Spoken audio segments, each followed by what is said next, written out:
السلام عليكم حبيباتي مدبراتي، يا رب تكون بخير وبصحة وبعافية. اليوم إن شاء الله راح نحكوا على الذهب في العرس تقليد ولا عبء مالي. أهلا بكم في خطوات مالية. اليوم راح نطرقوا الموضوع حساس بزاف، موضوع يمس كل العائلات الجزائرية تقريبا. عند كل عرس الذهب والشورى والمهر والهدايا تقليد راسخ في مجتمعنا، لكن في نفس الوقت يقدر يتحول لعبء مالي ثقيل على العائلات. راح نحكوا بموضوعية وباحترام كامل للتقاليد تاعنا، ونعطيكم زوايا للتفكير باش كل عائلة تقدر تاخذ قرار اللي يناسبها. فيه أجزاء هذا الفيديو طبعا. الجزء الأول، من وين جاء هذا التقليد؟ الذهب في العرس له جذور عميقة تاريخيا. كان يمثل ضمان مالي للمرأة، خاصة في مجتمع ما كانش فيه المرأة تشتغل دائما. الذهب كان حساب بنكي بالنسبة للمرأة الخاص بها، يعني كانت اللي تملك ذهب راهو أمانها المالي، شغل راهي شهريتها. معناها كي تحتاج تبيع تقدر تبيعه في وقت الحاجة بلا ما تحتاج إذن أي أحد.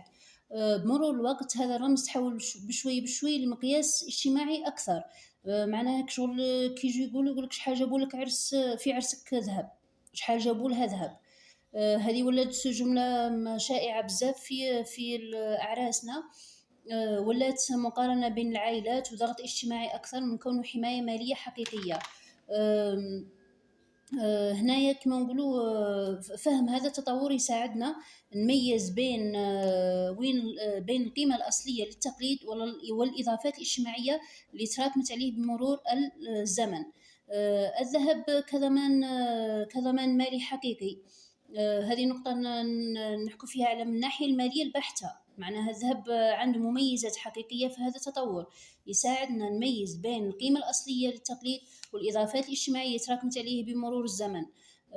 هنايا كما نقولوا كما نقولوا بكري، كما نقولوا كانوا يفهموه امهاتنا وجداتنا كما نقولوا بلي هو ضمان مالي، وهو الجدايد، هو ذهب الجدايد ويحتاجوه صح وقت الشده، صح حج، شراء منزل، بناء البناء، الصحه خاصه. كانوا هنا يديروا قيمة صح أصلية. بصح دوكا في وقتنا هذا ولا عبء. كانوا بكري كما نقولوا حتى الشرط تاع العرس كانوا يديروا 10 ملايين، ولا دوكا 20 مليون 30 مليون كانوا وعادوا يتباهاو، يوصل حتى 50 مليون. سمعت بلي عرس صراف ب 100 مليون بدون ذكر الولاية يعني. هنا كما نقولوا ولا التباهي أكثر من أنه قيمة العرس ولات حقيقية. كما نقولوا نفتحوا بيت في الحلال. هنايا وتمست أيضا الذهب، ولات لي تكون العروسة مشجلة بالذهب ودايرة المحزمة وإكسيتيرا، هي المخيرة وهي الصح. في جهة أخرى تكون واحدة زوالية مسكينة يتيمة ولا زوالية ما عندهاش ودارت بارير خفيف بالبلاكيور. هنا تكون أضحوكة للجميع. هنا بالعكس لازم نعطو قيمة الذهب ولو كان خفيف، نعطو له قيمته. ولا كان ثقيل ثاني نعطو له قيمته، ما نديروهش للتباهي، نديروه برك كما نقولوا قيمته الأصلية اللي هي ادخار المال اللي ما يمسوش تضخم، والادخار كما نقولوا الإيجابي، كما نقولوا الأمان. هذاك هو الأمان في الاستثمار وفي الادخار. إذا الجزء الثاني هنا، الذهب كضمان مالي حقيقي. من الناحية المالية البحتة الذهب عنده مميزات حقيقية، يحافظ على قيمته كما كنت نقول درك مع الوقت، وما يتأثرش بالتضخم بنفس طريقة الكاش كما نقولوا الدراهم، وسهل يتوارث وينتقل بين الأجيال. كما نقولوا الذهب يتوارثوه بين الأجيال، هذه كاينة في تقاليدنا. بالنسبة للمرأة، امتلاك الذهب يمثل فعلا نوع من الأمان المالي المستقل، أصل تملكه هي شخصيا بلا ما يكون مرتبط بحساب مشترك ولا قرار الزوج.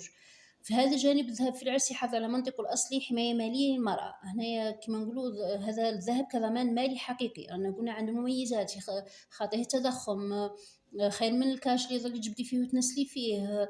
كما نقولوا هو أصل كما نقولوا استقلال مالي للمرأة بحت. فهمت؟ ما عنده حتى اشتراك مع زوج ولا في جهة أخرى. الجزء الثالث هنا كي يتحول التقليد هذا لعبء.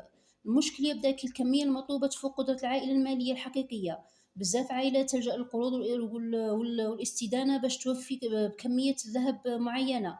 معناها كما نقولوا عندنا في الشرق، احنا جزائري، عندنا المحزمة ولا ضرورية جدا للعروس. كاين عائلات ذكيه تلمى لها الويزات من صغرها، في كل مناسبات تشيل الويزه ودسها لها مع حزمتها. كاين اللي الله غالب عليه خارجين كما نقولوا من كاين عائلات خارجين كما نقولوا من عائله الكبيره لسه ما بناوش، لسه حاصلين في ما عندهمش سياره. فجاه تقبل البنت وتخطب وتبقى تتزوج، يكونوا ملزمين انهم يديروا لها المحزمه اللي هي ولا تقليد اعمى، خاصه في الشرق الجزائري. هنايا كاين تفاوت بين العائلات. لازم ناخذ هذا الامر كما نقولوا ناخذ الامر هذا بمسؤوليه اكثر. ما نقدروش نعلقوا على اللي ما دارش محزمه تاع ذهب، عادي، الله يحسن العور يا حليل. هنايا كما نقولوا احسن من انه الوالدين يروحوا يسلفوا ويديروا الكريدي ويطيحوا في ديون عمياء ما تتوفاش كاع، حتى تتزوج البنت بالك وتجيب الحفيد الاول والثاني ويا ربي ومازال الدين في العائله. هنايا كما نقولوا يكون الانسان ذكي، ما يوصلش روحو للدين، لانه كما نقولوا العرس هنا العرس نحوسوا على الهنا، ماش نحوسوا على كما نقولوا الديون نخلوها ورانا لوالدينا. كما نقولوا هناك كي تفوق قدرة العائلة المالية الحقيقية، بزاف عائلات تلجأ للقروض والاستدانة باش توفي كمية ذهب معينة، فقط باش تفادى كلام الناس. هنا كان قلنا الناس تضحك، أو مقارنة بين أعراس أخرى، كما نقولوا قول فلانة دارت المحزمة احنا ثاني نديروا المحزمة. هنا الذهب ما بقاش حماية مالية، ولا بالعكس تماما، ولا عبء. يبدا العرس به بالديون بدل ما يبدا بامان.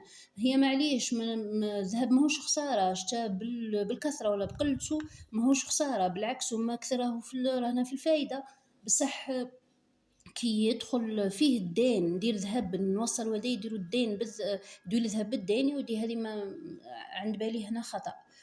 ذهب قادرة ديريه بشطارتك وبتدبيرك، ديريه يا ربي تلمديه بالدور، وديري ذهب بالحصالة، وديري الويزات. أن كاين ظاهرة يسموها ظاهرة التصعيد، كل عرس يحاول يفوق العرس اللي قبله من ناحية الكمية، وهذا السباق ما عندوش نهاية طبيعية، وكل جيل يحس بالضغط أكبر من الجيل اللي قبله. يعني كان العرس بكري يا ربي 3 ملايين 5 ملايين، ولينا في 10. من هذا الجيل ولا 20 و50. وسمعت مؤخرا عرس ب100 مليون بدون ذكر الولاية، والله ب100 مليون. هنا كما نقولوا تبذير كبير وتباهي أكبر. الجزء الرابع، هنا نعطيكم أسئلة للتفكير، ماهيش أحكام، بصح فكروا فيها بأنفسكم وشوفوا وش يخرج عليكم. بدل ما نقول لكم ديروا ولا ما ديروش، حبيت نعطيكم أسئلة تقدروا تطرحوها على أرواحكم وعائلاتكم. كما نقولوا السؤال الأول يقول: واش الكمية اللي راح تشريها تتماشى مع قدرتنا المالية الحقيقية بلا قرض ولا دين؟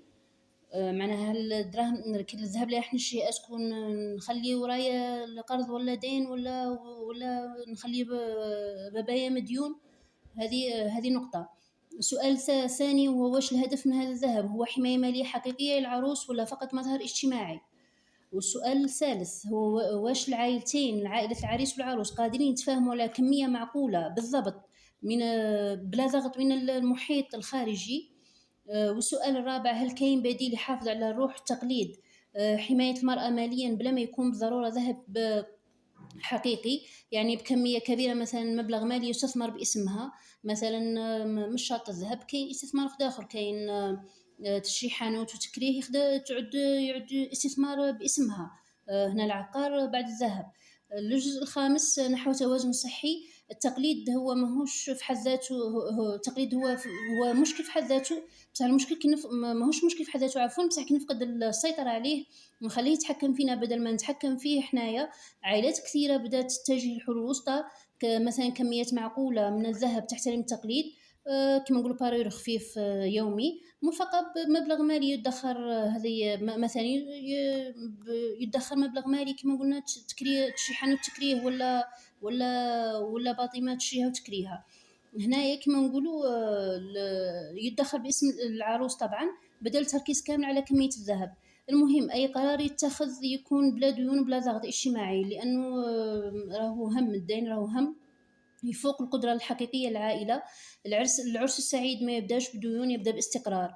وفي الأخير حبيت نسمع رأيكم بصراحة في التعليقات، واش تشوفوا الذهب في العرس حماية مالية حقيقية ولا أصبح ضغط اجتماعي أكثر من كونه فائدة؟ شكرا لمتابعتكم، ونتلاقاو في فيديو شيء إن شاء الله. وسأودعكم الله الذي لا تضيع ودائعه، رب اغفر لي ولوالدي وللمؤمنين والمؤمنات والمسلمين والمسلمات الأحياء منهم. السلام عليكم.